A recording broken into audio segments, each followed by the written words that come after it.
Friends, இந்த வீடியோவில் வந்து ப்ரீவியஸ் இயர் கொஸ்டின் வந்து தமிழ் வந்து பார்ப்போம். இதில் வந்து ஒரு 20 கொஸ்டின்ஸ் வந்து பார்ப்போம். ஆல்ரெடி இந்த கொஸ்டின்ஸ்லாம் வந்து பார்த்த கொஸ்டின்ஸ் தான். பட் வந்து எக்ஸாம் வந்து ரொம்ப நெருங்கினது அப்படிங்கிறனால ஒரு ரிவிஷன் மாதிரி வந்து ப்ரீவியஸ் இயர் கொஸ்டின் வந்து பார்ப்போம். ப்ளஸ் வந்து 10th ஸ்டாண்டர்டுக்கான வந்து தமிழ், சயின்ஸு, சோசியல் இந்த வீடியோஸ் வந்து வரும். ப்ளஸ் வந்து என்ன ஜென்ரல் ஸ்டடீஸ் வந்து ப்ரீவியஸ் இயர் கொஸ்டின்ஸ் வந்து ஒரு நாளைக்கு ஒரு 5 கொஸ்டின்ஸ் வந்து பார்ப்போம். ஸோ இந்த வீடியோவில் வந்து தமிழில் ஒரு வந்து 20 to 25 கொஸ்டின்ஸ் வந்து ப்ரீவியஸ் இயர் கொஸ்டின்ஸ் வந்து ஒரு ரிவிஷன் மாதிரி பார்ப்போம். ஃபஸ்ட்டு பாருங்கள், ஆதி சித்தராக கருதப்படுபவர் வந்து யார் அப்படிங்கிறாங்க. திருமூலர் தான் வந்து ஆதி சித்தர் அப்படிம்பாங்க. முதல் சித்தர் அப்படின்னாலும் வந்து முதல் சித்தர், ஆதி சித்தர் எல்லாமே வந்து திருமூலரை தான் வந்து குறிப்பாங்க.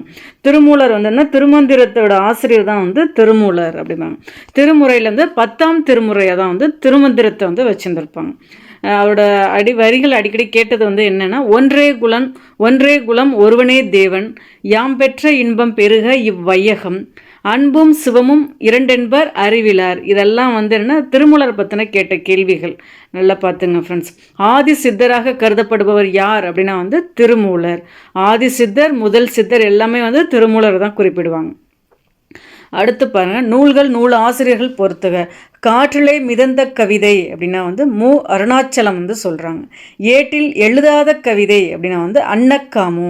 பவளக்கொடி மாலை அப்படின்னா வந்து கருணானந்த சுவாமிகள். நாடோடி இலக்கியம் கீவா ஜெகநாதன். காற்றிலே மிதந்த கவிதைனா அருணாச்சலம். ஏட்டில் எழுதாத கவிதைனா அன்னக்காமு. பவளக்கொடி மாலை அப்படின்னா கருணானந்த சுவாமிகள். நாடோடி இலக்கியம்னா கீவா ஜெகநாதன். இதில் ஏதாவது ஒன்று கொடுத்து கூட அந்த பொறுத்துகளை இருந்திருந்தால் நம்ம ஆன்சர் பண்ணிடலாம். அதனால் நல்லா பார்த்து வச்சுக்கோங்க. அடுத்து பாருங்கள், நாட்டுப்புறவியலின் தந்தை என்று அழைக்கப்படுபவர் யார் அப்படின்னா வந்து வானமாமலை வந்து சொல்கிறாங்க. நாட்டுப்புறவியலின் தந்தை என அழைக்கப்படுபவர் வானமாமலை. புதிய ஆத்திச்சூடி என்ற நூலை வந்து இயற்றியவர் யார் அப்படிங்கிறாங்க, பாரதியார். ஆத்திச்சூடி அப்படின்னா ஔவையார் வந்து சொல்லுவாங்க. புதிய ஆத்திச்சூடி அப்படின்னா பாரதியார். இதே அறிவியல் ஆத்திச்சூடி அப்படின்னா வந்து நெல்லை முத்து அவர்கள் வருவாங்க. ஸோ நம்ம கேள்வி என்ன, புதிய ஆத்திச்சூடியை இயற்றியவர் யார் அப்படின்னா வந்து பாரதியார். பாரதியார் என்ன சொல்லுவாங்க, மகாகவி, தேசிய கவி இதெல்லாம் சொல்லுவாங்க பாரதியார் அவர்களை. நீடுதுயில் நீக்க பாடந்த நிலா இதெல்லாம் வந்து பாரதியாரோட வந்து வரிகள் தான், சிறப்பு பெயர்கள் பாரதியாருக்கு. அதை நோட் பண்ணிக்கோங்க ஃப்ரெண்ட்ஸ். புதிய ஆத்திச்சூடி என்ற நூலை இயற்றியவர் பாரதியார். பாண்டிய நாடு டேஸ் வளம் மிக்கது அப்படிங்கிறாங்க. பாண்டிய நாடு வந்துன்னா முத்து வளம் மிக்கது தான் வந்து பாண்டிய நாடு. தமிழில் தோன்றிய முதல் நாடக நூல் வந்து எது அப்படின்னா வந்து மனோன்மணியம் தான். ஸோ இதன் ஆசிரியர் யார் அப்படின்னா வந்து சுந்தரனார் தான் வருவாங்க. தமிழில் தோன்றிய முதல் நாடக நூல் அப்படின்னா வந்து மனோன்மணியம். எந்த ஆண்டு வெளிவந்ததுன்னா 1891 தான் வந்து வெளிவந்தது. இதன் ஆசிரியர் யார் அப்படின்னா வந்து சுந்தரனார் வருவாங்க. இது வந்துன்னா ஒரு வழிநூல் தான் வந்து சொல்லுவாங்க. ஏன்னா வந்து ஆங்கிலத்தில் வந்து லிட்டன் பிரபு எழுதின நூலை தழுவி தான் சுந்தரனார் அவர்கள் வந்து மனோன்மணியம் நூலை வந்து எழுதியிருப்பாங்க. ஸோ வந்து இது வந்து ஒரு வழிநூல் அப்படிம்பாங்க. ஆனால் தமிழில் தோன்றிய முதல் நாடக நூல் அப்படின்னா வந்து மனோன்மணியம். இதன் ஆசிரியர் சுந்தரனார். வெளிவந்த ஆண்டு 1891. காவடி சிந்துவின் ஆசிரியர் யார் அப்படின்னா வந்து சென்னிகுளம் அண்ணாமலையார் தான் சொல்லுவாங்க. காவடி சிந்தின் ஆசிரியர் அண்ணாமலையார். சிலப்பதிகாரத்தில் இல்லாத காண்டம் வந்து எது அப்படின்னா, ஃபஸ்ட்டு சிலப்பதிகாரம்னா 3 காண்டங்கள்லாம் சொல்லுவோம்.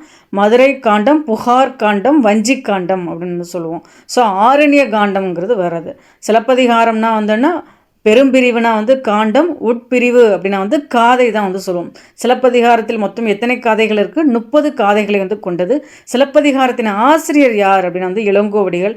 எந்த மரபுன்னு கேட்டிருக்காங்க, சேர மரபு. காலம் வந்து 2ஆம் நூற்றாண்டு. ஸோ இதில் வந்து என்னென்னா இல்லாத காண்டம் வந்து எது அப்படின்னு வந்து நம்பர் 1 அதான் வந்து சரி. சரியான இணையை தேர்வு செய்க அப்படிங்க. இரட்டை காப்பியங்கள்னா சிலப்பதிகாரம் மணிமேகலையும் தான் வந்து இரட்டை காப்பியங்கள். சிலப்பதிகாரத்தோட தொடர்ச்சி தான் வந்து மணிமேகலை அப்படின்னு சொல்லுவாங்க. சிலப்பதிகாரம்னா குடிமக்கள் காப்பியம் அப்படின்னு சொல்லுவாங்க. மணிமேகலை அப்படின்னா முதல் சீர்திருத்த காப்பியம், அற காப்பியம்லாம் வந்து மணிமேகலை தான் வந்து சொல்லுவாங்க. ஸோ இரட்டை காப்பியங்கள் அப்படின்னா வந்து சிலப்பதிகாரமும் மணிமேகலையும். சிலப்பதிகாரத்தின் ஆசிரியர் யார் அப்படின்னா வந்து இளங்கோவடிகள். மணிமேகலையின் ஆசிரியர் யார் அப்படின்னா வந்து சீத்தலை சாத்தனார். சிலப்பதிகாரத்தை வந்து ஒரு சமண சமய காப்பியம்னு சொல்லுவாங்க. மணிமேகலை வந்து ஒரு பௌத்த காப்பியம் அப்படிம்பாங்க.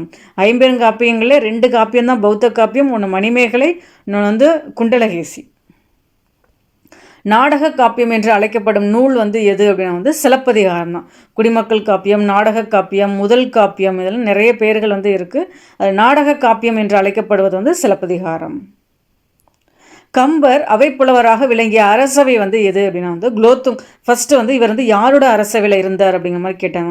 எப்படி இளங்கோவடிகள் வந்து சேர மரபை சார்ந்தவர் அப்படிங்கிறமோ அது மாதிரி கம்பர் வந்து அரசவை வந்து எந்த அரசவைனா சோழ அரசவை அப்படின்னு சொல்லியிருந்தாங்க. ஸோ இந்த ஆன்சரை வச்சு நீங்கள் வந்து அந்த கேள்விக்கு வந்து பதில் சொல்லிடலாம். அவர் வந்து சோழ அரசவையில் தான் வந்து இருந்திருப்பார். யார்? கம்பர். கம்பரின் காலம் வந்து 12ஆம் நூற்றாண்டு. யாரோட அரசவை அப்படின்னா வந்து குலோத்துங்க சோழனின் அரசவையில் தான் வந்து இருந்திருப்பார். இவர் ஆதரித்த வள்ளல் யார் அப்படின்னா வந்து சடையப்ப வள்ளல் தான் வேறு ஆதரித்திருப்பாங்க அப்படின்னு சொல்லுவாங்க. சடகோபரந்தாதி, ஏர் எழுபது, சிலை எழுபது, திருக்கை வழக்கம் இதெல்லாமே வந்துன்னா கம்பர் அவர்களுடைய நூல்கள். கம்பர் வந்து ராமாயணத்துக்கு வந்து இட்ட பெயர் வந்து என்னன்னு கேட்டிருக்காங்க, ராமாவதாரம்.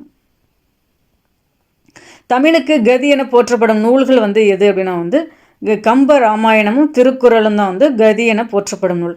தமிழுக்கு கதி என்று போற்றப்படும் நூல்கள் வந்து எவைனா கம்ப ராமாயணமும் திருக்குறளும்.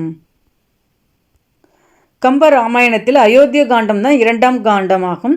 அயோத்தியா காண்டத்திலிருந்து 13 படலங்கள் உள்ளன அப்படிங்க. நீங்கள் 6 காண்டங்கள் இருக்கும் கம்ப ராமாயணத்தில். பாலகாண்டம், அயோத்தியா காண்டம், ஆரண்ய காண்டம், கிட்கிந்த காண்டம், சுந்தர காண்டம், யுத்த காண்டம் அப்படின்னு 6 காண்டங்கள் இருக்குது. அந்த வரிசையை ஆர்டரை தெரிஞ்சிருந்தீங்க அப்படின்னா வந்து ஈஸியாக ஆன்சர் பண்ணிடலாம். ஸோ அதில் அயோத்தியா காண்டம் தான் 2ஆம் காண்டம், அது 13 படலங்களை உடையது அப்படிங்கிறது கரெக்டு. அடுத்து பாருங்க, புறந்தூய்மை நீரான் அமையும், அகந்தூய்மை வாய்மையார் காணப்படும். குறள் அப்படியே கொடுத்துருப்பாங்க. தேசம் உடுத்திய நூலாடை என்று கவிஞர் தாராபாரதி வந்து குறிப்பிடும் நூல் வந்து எது அப்படின்னா வந்து திருக்குறள். ஸோ வந்து இது வேறு மாதிரியும் வந்து கேட்கலாம். திருக்குறளை வந்து தாராபாரதி எப்படி குறிப்பிடுறார் அப்படிங்கிற மாதிரியும் கேட்கலாம்.